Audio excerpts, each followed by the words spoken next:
Hello and welcome back to We Are the Famous EFC. I'm Adam. Yes, and my name is Radian. I am the guy who runs the Albanian football page on Twitter, and I've followed Everton for quite a while now, simply because you signed Broja. Nice one for coming on. Yeah, no problem. It's a pleasure. So it is the final word to Manchester City 1, Everton 1. What are your thoughts? Well, overall, I think it's a very good result if you look at it from the outside. I mean, getting to the Etihad and actually getting a point, never a bad thing. I think it's gonna sound a bit cocky, but maybe you could have even won. Yeah, You should have won. I agree, mate. I agree. We could have won, but that was a great goal by Ilman and Jai.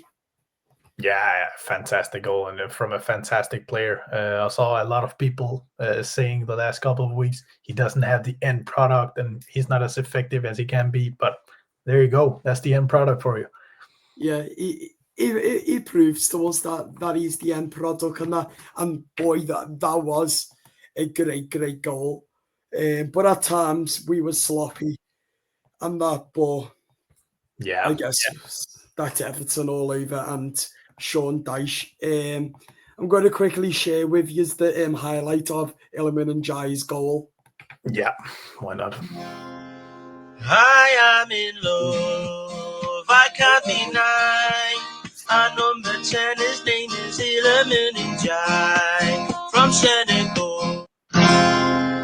So I am in love. That was a great goal by Njai, but what baffles me is that when Sean Dyche does that, just tucks it in Rome like that with his hands over his mouth. Obviously, what he'll probably say is that he can smell it in the air, and in 1-0 that the game was going to come to us, and that as he always does. But it was a fairly decent game, but for me, Jack Harrison is poor. I think what they need to do during the January transfer window is end his Luton and put him back at Leeds, because we should have won today, and the perfect opportunity when he got into City's box and just hit it at the goalkeeper, like, is beyond me. What are your thoughts, mate, on Jack Harrison? Well, I think people that follow my page, they know what I think about him because he's actually been a bit of an annoyance for me because Broja has played a couple of games and somehow he always links up with Jack Harrison. And I'm here hoping Broja scores, but Broja is proving to be very unselfish and constantly passes to Jack Harrison. And Jack Harrison, he's just not scoring. And it's just becoming a bit of annoyance because I want to see my guy do well. Of course, I also want to see Everton do well because that just benefits everyone. But I'm just seeing Harrison do some things which you really shouldn't do at this level. So yeah, maybe you are right. You should maybe cut his loan short. But the thing is, I think Dyche likes him, and I think it's very weird to also just boot out a player who's starting all the time. But then you can ask, why is he starting? That's like maybe the big question here. Yeah, I agree with you. I think that Dyche has got a hot spot for Jack Harrison, unfortunately, is with Ashley Young as well, because that's another one. What didn't go down well as much in the second half, Seamus Coleman. But apparently during Dyche's press conference, that he said that Seamus was getting a bit of cramp in his finger. But of course, he'll get cramp because he's 39 years of age. Ideally, what he should have done is just play Patterson from the word go, because Ashley Young was suspended. But obviously, he ate. Yeah, but what I will say though is I think Seamus Coleman played a fantastic game today. I think he rolled back the years. You could even say he looked like a 25-year-old version of himself. Straight back to that Coleman we saw with the Baines on the other side and Coleman on the right. He was looking very good today. But yeah, he is a bit old, so you can't rely too much on him. And maybe Patterson needs to get some more minutes going forward just to integrate better with the team. Yeah, I'd give Seamus that one because he did look fairly good against Haaland. England's number one. That penalty, wow. Yeah, That was a boss save. That. I mean, he's just a fantastic keeper, and he's fantastic at pens. We've seen it with England a couple of times now in shootouts. He somehow just manages to read the strikers, and yeah, he saves it. And he's saved Everton many times the past year. Certainly saves them again today. Yeah, I agree, lad. And also John Pickford's constantly keeping Everton in the game, even if we're 1-0 down or even if it's 0-0, keeping us in, like at Chelsea as well. Pickford stays saving it and keeping us in the game.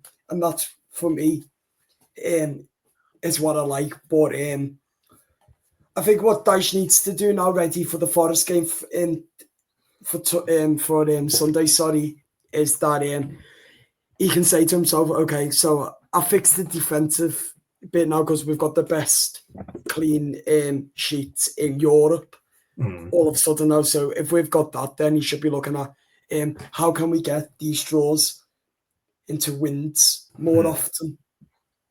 Yeah, and as we record this now, I've just got to mention that Liverpool are winning 2-1. Oh, yeah, that's a bad one. Yeah, but then again, we do need Liverpool to win to keep Leicester down, because they're going to be on. If Leicester were winning and drawing, they'll be on level points with us. So yeah. So it's a bit of two sides of the coin, right? Yeah. Both teams who I hate and our rivals, I hate them. That's with the preview in February when we played the derby. So yeah, slam that away. Yeah. But yeah, going back to the point you made about how to turn those draws into wins, I simply think he needs to change something in the front line, because I think the midfield is doing very well. I think Mangala, Doucouré, and also Gay are doing very, very well. I think the defense is non-negotiable, is doing great. All those clean sheets and generally not letting in too many chances. But I think the attack, that's where the problem lies, because the only player I see up there with some sort of quality, and that's loads of quality, is Ndiaye. And he's playing left wing, which isn't actually his favorite position, you could say. He probably wants to play that Doucouré role. Yeah. But then you got guys like Harrison, who we touched on, and also Calvert-Lewin, who hasn't scored for 12 games now. So I think it's going to sound very biased. Calvert-Lewin hasn't scored in 12 games. That's gone behind to me. That, like... Yeah, it's crazy. It's crazy. It makes me nervous that just Ilman and Jai today, what saved me from saying that. I was wondering where these goals were going to come today. It's because I went to my granddad's 1 minute, she put it on in the 14th minute. But I think he scored for City. So I said, shit, where are these goals going to come from? Because I was like, if we're not scoring goals, then are we supposed to come back? And we haven't lost in our last, 6-7 games now? Yeah, exactly. So it baffles me. It's a scratch head. It really is. It is. But I think the solution to that problem is simply just to give Broja some more minutes. I think he's going to link up very well with Ndiaye, and I just think he fits this Everton team so well, because Everton wants to play on counters, and Broja loves having a lot of space in behind. As we can see, he's very quick. He can attack those spaces, and I think he would get the most out of it, and Everton would get the most out of him also, 100%. Oh my days. How the hell has that happened? Liverpool went from 2-0 and it's just jumped to 3. And he was so crap. Oh my days. But then again, it's good for us in the league table, because Leicester hopefully will go down. They've got the hardest games now between us, Palace and Wolves. Is Leicester, who's got the hardest fixtures. Yeah, but don't get me wrong. I say, get beat by. If we don't win Forest and Bournemouth, then I think it's got to be the end for Dyche. Just saying that because it just proves that it's his playing style of set pieces. That's all he's interested in, is getting these goals from set pieces. he's not bothered if it comes from the half from Jordan Pickford into the goal because he'll class that as a set piece. So obviously, yeah. But Yeah, it's true. we know how that goes down.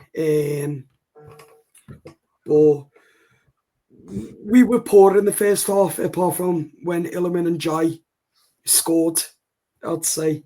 But the second half, we were brighter, braver, and Vitaly Mikalenko shouldn't have give Holland that, let's say, that embarrassing great save by Jordan, who Haaland, by the way, is going to be like a Dixie Dean, basically, for Manchester City, who can score, but obviously, you know the score. Yeah. I mean, I think Everton, the first 30, the first 30 were very bad.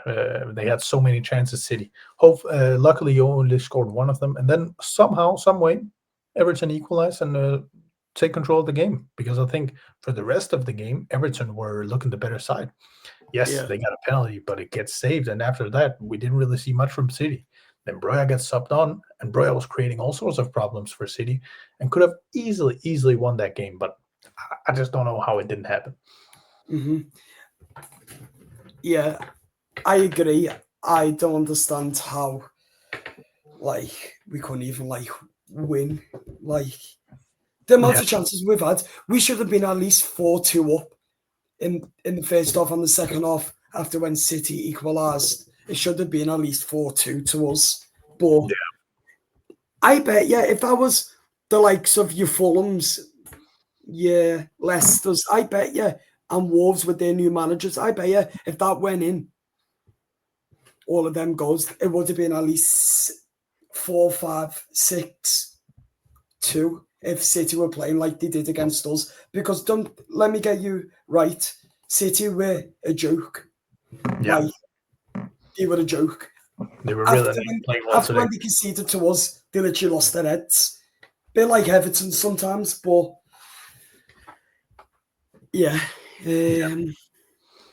but I think overall, like a draw at the Etihad, it's a very good result, and I just think you got to build on it. And now you get another tough game in principle against Nottingham Forest at the weekend. You need to build on that and try and get a win at home because yes, these draws are great against big sides, but you also need some wins because that's how you really build up points, right? Yeah, right. I'm just gonna share something with you now. I just want to see how many points we've got in our last 3 games from the likes of Chelsea, City, and Arsenal. Yeah, it's 3 points in the last 3 games. Oh, we are. I'll take this. So it's more than that. So I'm taking. So we drew with Brentford. Got beat by United. 1-4-0 to Wolves. Then so that's 3, 4, 5. Yeah, and then drew against Arsenal and Chelsea. So it's 6-pointer we've basically had, because if you count Wolves, that's 3 points. 4, 5, 6 points basically, and if we do it against Forest, but this time with all 3 points against Forest, then we do it again at Bournemouth. Then all of a sudden you're looking at the league table. So I believe we win the next 2, 1 home game, 1 away. Then if I put the league table up, we're looking at 15th to around about 14th, because we know United are going to struggle. Then definitely won't win Newcastle or Liverpool, 2 clubs who are on team. So if Everton can win the next 2 and United get beat by Newcastle and Liverpool, then all of a sudden you're looking at 14th place. That's what we want. Right. We're going to finish it there. Any final thoughts? What? Any final thoughts?